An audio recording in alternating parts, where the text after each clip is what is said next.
로마서 12장 12절 말씀을 통해 소망 중에 즐거워한다는 제목으로 함께 은혜를 나누겠습니다. 우리가 지난 시간에도 그렇고 계속해서 말씀을 살펴볼 때 주목할 것은 이것입니다. 형제를 사랑하나 하니까 부담스럽고 힘들고 서로 우애하라 하니까 나는 그렇지 못한데 어떻게 하지? 곤란하고 또 존경하기를 서로 먼저 하라 하는데 나는 그렇게 못하는데 어떻게 하지?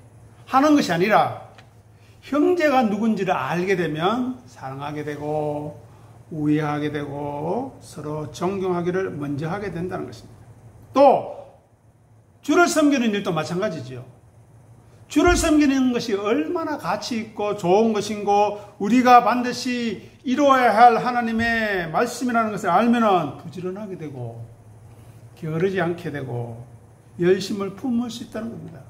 그런데 형제가 누군지 주를 섬기는 것이 무엇인지 모르니까 이거 부지런해야 되는데 게으르지 말아야 되는데 이거 열심을 품어야 되는데 안 그래서 어떡하지? 자꾸 이렇게 율법적으로 우리가 마귀들에게 참소를 받는 겁니다. 자기 자신에게 참소를 받는 거예요. 비판을 받는 겁니다. 판단을 받는 겁니다. 그렇지 않고 형제가 누군지 주를 섬기는지 무엇인지를 알면 우리가 그렇게 할 수 있다는 거예요. 아니 그렇게 하나님이 하시겠다는 것입니다. 그러니 얼마나 감사합니까? 오늘도 마찬가지입니다. 소망 중에 즐거워하라 하는데 나는 안 즐거운데 어떻게 하지? 나는 안 기쁜데 어떻게 하지? 그것이 아니고 소망이 무엇인지를 알면 즐거워하게 된다는 거예요. 그러니 오늘 소망이 무엇인지 알아가면서 함께 즐거워하는 삶, 말씀 안에서 기뻐하는 삶을 살아갈 수 있게 되기를 부탁드립니다. 자, 그러면 소망이 무엇입니까? 또 소망의 근거가 무엇인가를 생각해야 되겠지요. 이 소망이라는 것은 내가 무엇을 하면 좋겠다. 인간적인 소원을 말하지 않습니다. 성경에서 말하는 소망은 변하지 않는 확실한 실체. 다시 말씀드립니다. 변하지 않는 확실한 실체. 거기에 뿌리를 둔 미래에 대한 확신입니다. 우리는 자꾸 변하잖아요. 그죠? 우리는 자꾸 흔들리잖아요. 좌로나 우로나 치우치잖아요. 그렇지만 이 소망은 우리의 감정이나 우리의 능력이나 세상의 가능성에 근거하지 않고 오직 변하지 아니하시는 하나님, 그분 자신과 그분의 섭리에 근거하고 있다는 것입니다. 자, 그러면 소망이 무엇인지를 알려면은 그 소망을 주시는 하나님이 누구신가? 그 소망을 약속하시는 하나님이 누구신가 알아야겠죠. 자, 첫 번째, 신실하신 하나님이십니다. 믿으신 하나님이십니다. 하나님의 말씀, 하나님의 약속을 믿을 수 있다는 거예요. 변하지 않는다는 겁니다. 반드시 이루어진다는 것입니다. 그런데 우리 자신을 믿을 수 있습니까? 타락한 인간을 믿을 수 있어요? 안 됩니다. 그만큼 실망할 뿐입니다. 자, 이사야 55장 10절, 11절 말씀을 우리 같이 천천히 읽어보도록 하겠습니다. 이는, 죄송합니다. 이사야 55장 10절 말씀인데요. 55장 10절에서 11절 말씀인데, 같이 읽어보도록 하겠습니다. 이는 비와 눈이 하늘로부터 내려서 그리로 되돌아가지 아니하고 땅을 적셔서 소출이 나게 하며 싹이 나게 하여 파종하는 자에게 종자를 주며 먹는 자에게 양식을 줌같이 내 입에서 나가는 말도 이와 같이 헛되이 내게로 돌아오지 아니하고 나를 기뻐하는 뜻을 이루며 내가 보내는 일에 형통함이니라. 아멘. 자, 보십시오. 여기서 우리가 관심을 가져야 할 게 뭐냐? 비와 눈이죠. 그죠? 비. 눈인데 얘들이 어떤 역할을 한다고요? 소출을 나게 한다. 땅을 적셔서. 그 다음에 싹이 나게 한다. 그리고 종자를 준다. 그리고 양식을 준다는 거예요.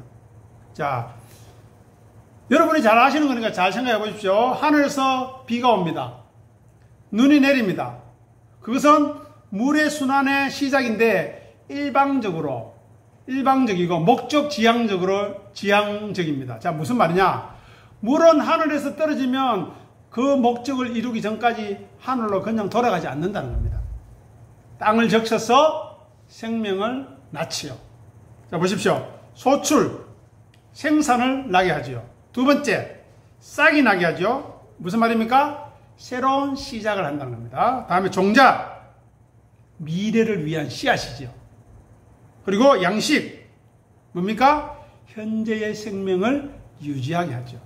그래서 물이 우리에게 생명을 창조하고 유지하는 근원적인 역할을 하죠. 우리가 곡식을 먹고 채소를 먹고 과일을 먹지만 원래 먹는 것은 뭐를 먹습니까? 그 안에 50% 이상이 뭡니까? 물이지요.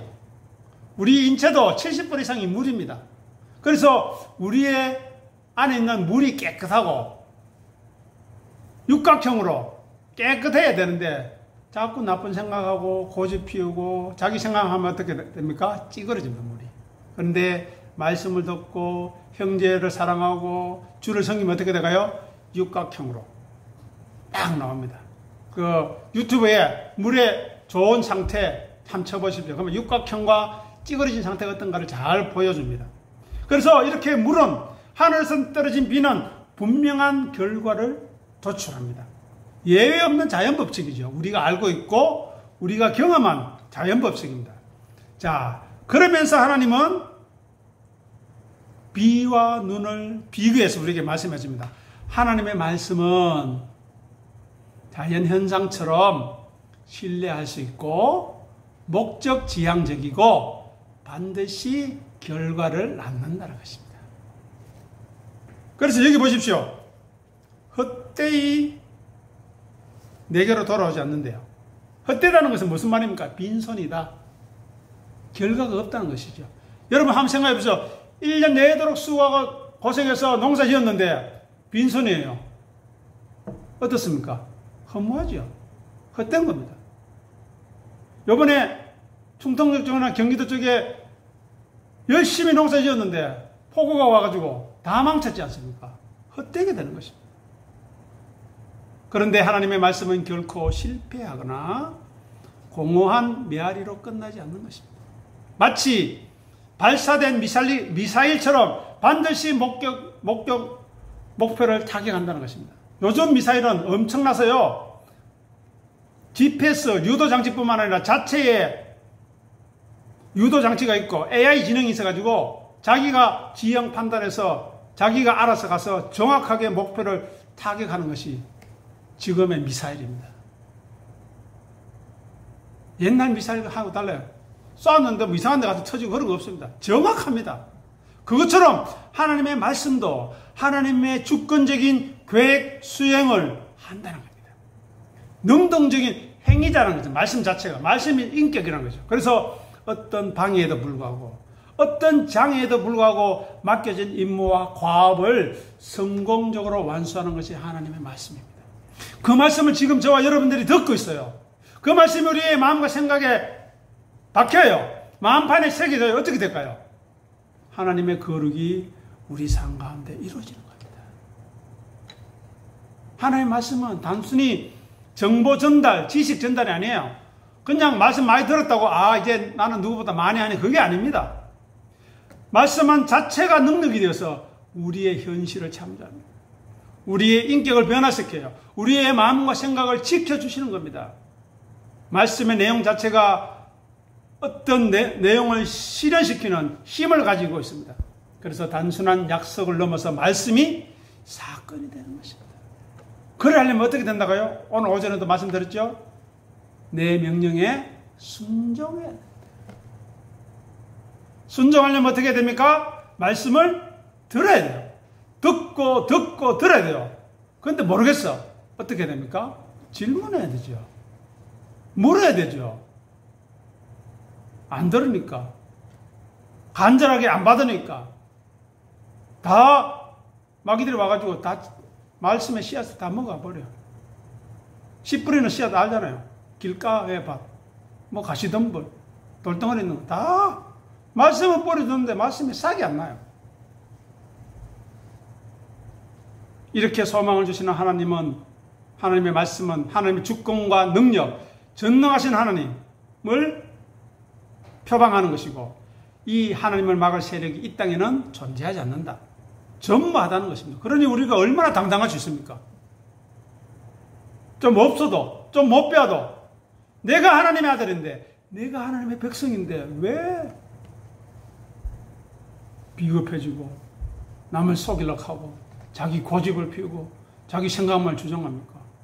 안 되죠. 우리는 말할 때마다 하나님의 은혜가 나와야 되고 하나님의 말씀이 나와야 되는 겁니다. 그런데 교인들끼리 모이면 정치 이야기를 하고 남 흔들는 이야기를 하고 그래서 되겠습니까? 내가 지난주에 이렇게 말씀을 받았는데 그것을 묵상하고 묵상했더니 이런 귀한 은혜를 깨달았습니다. 당신은 어떻습니까? 그렇게 서로 교제하고 나누는 것이 사랑이라고 했지 않습니까? 그런데 우리에게는 그런 교제도 없고 사랑이 없어요. 그러니 우리는 점점 피폐해지는 것입니다.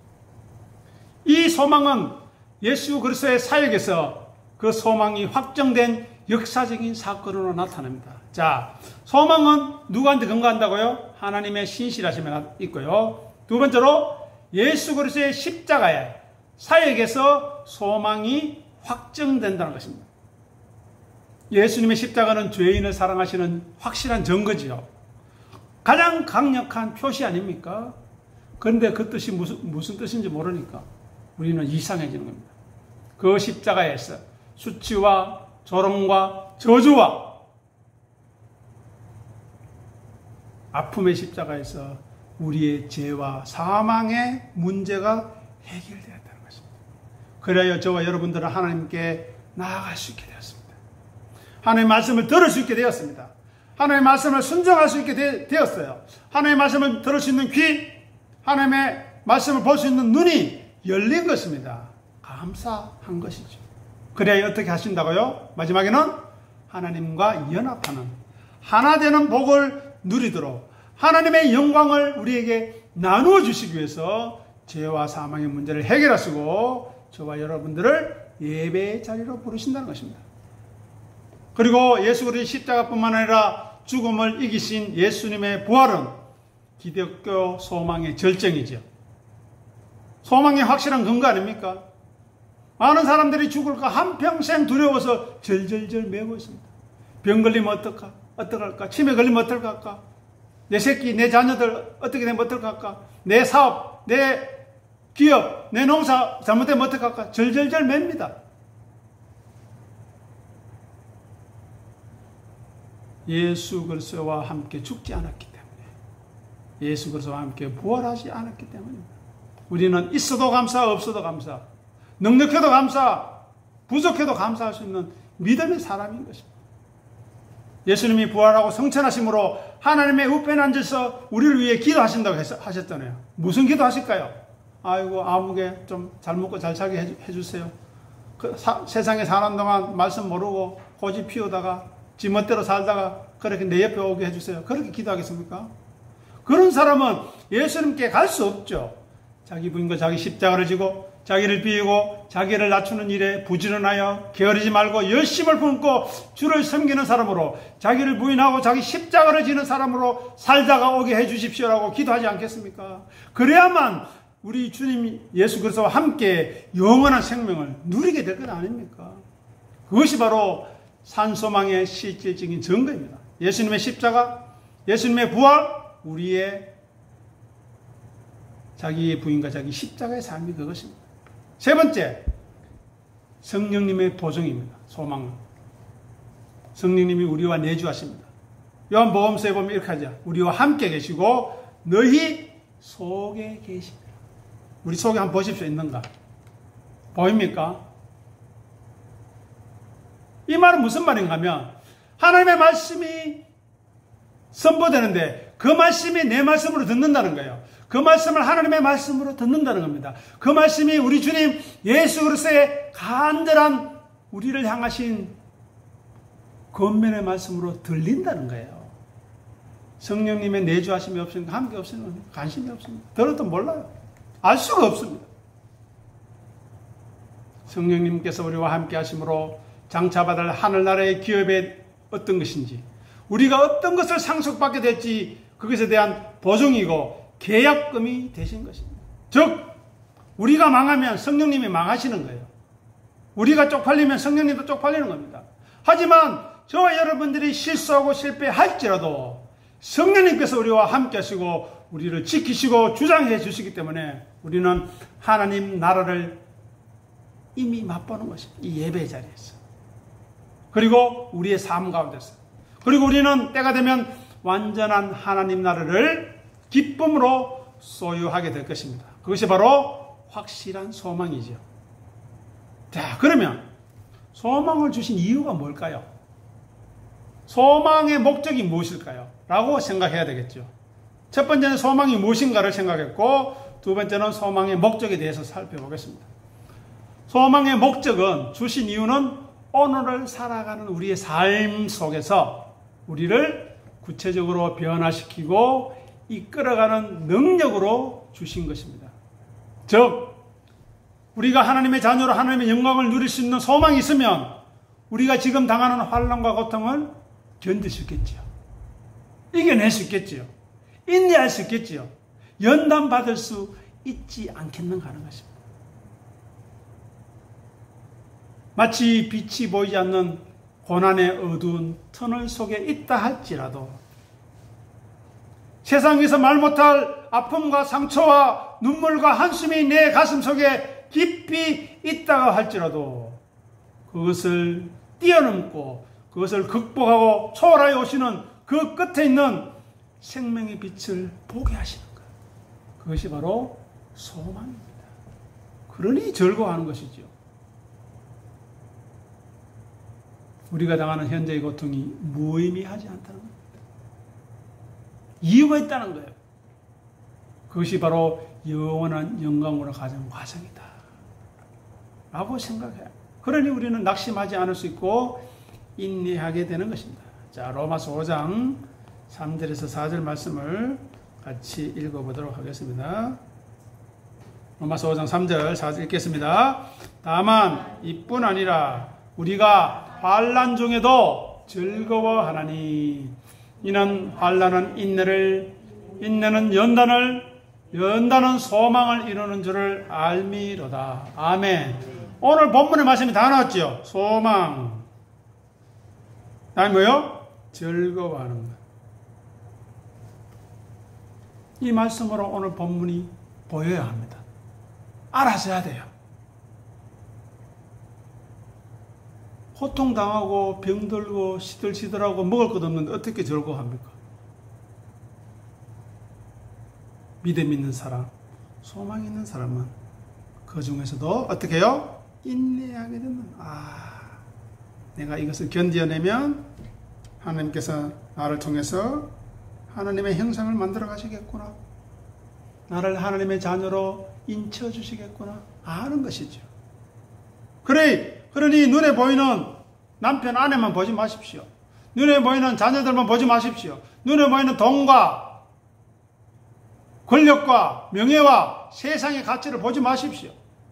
그것은 잠시 있다 사라집니다. 이제까지 역사 중에서 제국들이 많이 나타났다가 사라졌습니다. 지금 어디 있습니까? 없잖아요. 로마 제국 있습니까? 페르시아 제국 있습니까? 헬라 제국 있습니까? 어디 갔습니까? 망합니다. 세상의 권력을. 하지만 하나님의 나라는 영원히 서는 겁니다. 누구를 통해서요? 우리들의 믿음을 통해서. 소망을 가진 사람을 통해서 서는 것입니다. 그래서 우리는 소망 때문에 거룩한 삶으로의 동기가 부여되는 것입니다. 내 삶을 다 마치고 내가 자기 부인과 자기 십자가의 길을 걸어가게 되면 그 마지막 끝에 거룩하신 우리 주님 예수 그리스도를 뵙게 되겠구나 라는 소망으로 기쁘게 죽음을 맞이할 수 있는 거예요. 사망아, 네가 쏘는 것이 어디냐? 네 무기 뭐고 내놔봐라. 우리 주님께서 죽음을 이기시고 부활 성천하셔서 하나님의 우편에 앉아 계셔서 지금 우리를 위해, 나를 위해 기도하고 있다 라는 소망이 우리를 힘이 거룩한 삶으로 살아가게 하는 것입니다. 거룩한 삶이 무엇입니까? 그러면 예수님을 섬기고 따르는 것이 거룩한 것이죠. 맞죠? 예수님과 관계를 맺는 것이 거룩한 것이지요. 하나님과 관계를 맺는 것이 거룩한 것이지요. 예수님을 섬기고 따라가는 것, 자기를 부인하고 자기 십자가를 지는 것이 거룩한 삶을 추구한다는 증거입니다. 그런데 자기 고집 피우고 자기 생각만 하고 하는 것은 나는 거룩한 사람 아니야. 나는 하나님의 사람 아니야. 라고 스스로 소리 지르는 것과 같은 것입니다. 이 소망은 세상을 초월한 기쁨과 평강을 주시는 것입니다. 예수님께서도 말씀하셨죠. 너에게 평강을 주느니 내가 주는 평강은 세상이 주는 것과 같지 않다. 세상의 환경과 조건을 초월하는 평화입니다. 기쁨입니다. 그리고 결과가 보장된 경기를 뛰는 선수와 같은 것입니다. 뛰긴 뛰는데 뛰는 것 같지도 않고 운동하는 것 같지도 않은데 나중에 보면 우승하고 있어요. 머리에 의의 멸류관을 쓰고 있어요. 그것이 우리들의 신분이라는 것입니다. 자, 로마서 15장 13절도 읽어보도록 하겠습니다. 15장 13절 읽겠습니다. 소망의 하나님이 모든 기쁨과 평강을 믿음 안에서 너희에게 충만하게 하사 성령의 능력으로 소망이 넘치게 하시기를 원하노라. 아멘. 어떤 하나님요? 소망의 하나님. 오늘 본문에 오죠. 소망 중에 즐거워하는. 소망의 하나님이니까 우리가 즐거워하는 겁니다. 여기 보십시오. 성령의 능력으로 소망이 넘치게. 소망이 넘치는데 우리의 힘으로가 아니라 성령님의 능력으로, 말씀의 능력으로 넘치게 하시겠다는 것입니다. 이 소망의 하나님을 통해서 우리는 죽음의 두려움을 극복할 수 있습니다.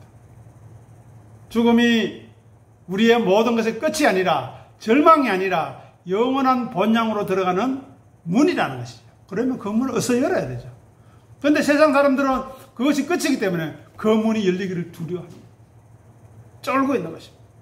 하지만 우리는 예수 그리스도와 함께 십자가에 죽고 함께 살아났기 때문에 죽음의 공포도 이기고 담대하게 살아가는 것입니다. 자식이 속썩여도, 남편이 속썩이고 아내가 속썩이고 내 마음대로 일이 안 되고 짜증이 나고 힘이 들고 고생스럽지만 믿음이 있기 때문에, 소망이 있기 때문에 우리는 기쁨과 평강을 믿음 안에서 충만하게 경험할 수 있는 것입니다. 그런 사람으로 살아가야 하는 것입니다.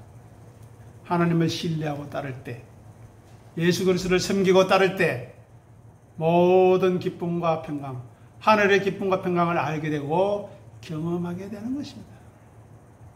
그 사람의 얼굴을 보십시오. 눈빛이 빛나고요. 얼굴이 환합니다.